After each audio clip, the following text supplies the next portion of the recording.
100 మంది పేద విద్యార్థులు, ఓకే, 100 మంది పేద విద్యార్థులకి ఒక్కొక్కరికి 10,000 చొప్పున 10 లక్షల రూపాయల స్కాలర్షిప్ నేను ఇవ్వబోతున్నా.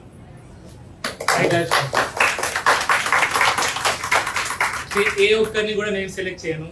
ఓకే, కరీంనగర్లో ప్రజాప్రతినిధులు ఉన్నారు, 66 డివిజన్స్ ఉన్నాయి, 66 మంది కార్పొరేటర్స్ ఉన్నారు. ఒక్కొక్కరు ఒక్కొక్క స్టూడెంట్ ఇచ్చిన, ఎందుకంటే వాళ్ళకి తెలుస్తుంది ఎవరు పేదవాళ్ళు ఉన్న వాళ్ళు అనేది. సో వారే సెలెక్ట్ చేస్తే వాళ్ళకు ఇవ్వడం జరుగుతుంది. అదే కాకుండా మిగతా 34 కూడా ప్రజాప్రతినిధులే. సో నేను సెలెక్ట్ చేసేవారు ఒక్కరు కూడా కాదు.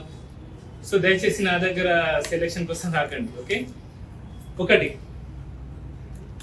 ఇది ఎందుకు చేస్తున్నా, ఎందుకు చేయాలి ఇది అంటే, నేను ఒక పేద కుటుంబం నుంచి వచ్చినాను. పేద కుటుంబం, నాకు నా మామయ్యలు, బాబాయిలు, ఓకే, ఈవెన్ ఫ్రెండ్స్ ఆర్థికంగా సాయం చేస్తారు కాబట్టి నేను ఇవాళ మీ ముందు ఇలా నిలబడి ఉన్నా. నాలాంటి వాళ్ళు చాలా మంది ఉన్నారు, చాలా మంది బాగా చదువుతారు. ఓకే, మన పిల్లల కంటే వాళ్ళే బాగా చదువుతారు. డబ్బులు ఉండవు, బుక్స్ కొనడానికి డబ్బులు ఉండవు, యూనిఫామ్కి డబ్బులు ఉండవు, ఫీజు కట్టడానికి డబ్బులు ఉండవు. వాళ్ళకి మన హెల్ప్ అవసరం. మనం వాళ్ళకి సాయం చేయకపోతే ఎవరు చేస్తారు? ఓకే, సో అలా ఒక 100 మందికి నేను సాయం చేస్తే అందులో నాకంటే గొప్ప డాక్టర్స్ తయారవుతారని ఆశించి, ఓకే, మంచి ఇంజనీర్స్, అలా సమాజం, సొసైటీ అనేది బాగుంటుంది. ఆ ఉద్దేశంతోనే ఇది చేయడం జరిగింది తప్ప వేరే ఉద్దేశం నాకు లేదు.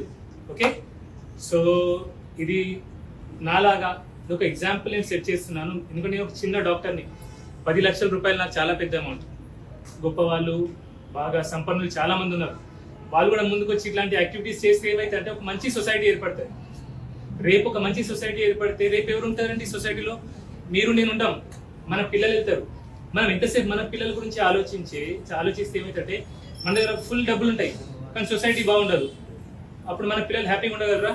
ఉండలేరు. ఇప్పుడు మీరు శ్రీలంక తీసుకోండి, పాకిస్తాన్ తీసుకోండి, వెనిజువేలా తీసుకోండి, బాగా డబ్బున్న వాళ్ళు చాలా మంది ఉన్నారు కానీ వాళ్ళు సేఫ్గా లేరు. సో ఇదొక్కటి, ఇది నా ఉద్దేశం అంతే తప్ప వేరే ఉద్దేశం నాకు లేదు.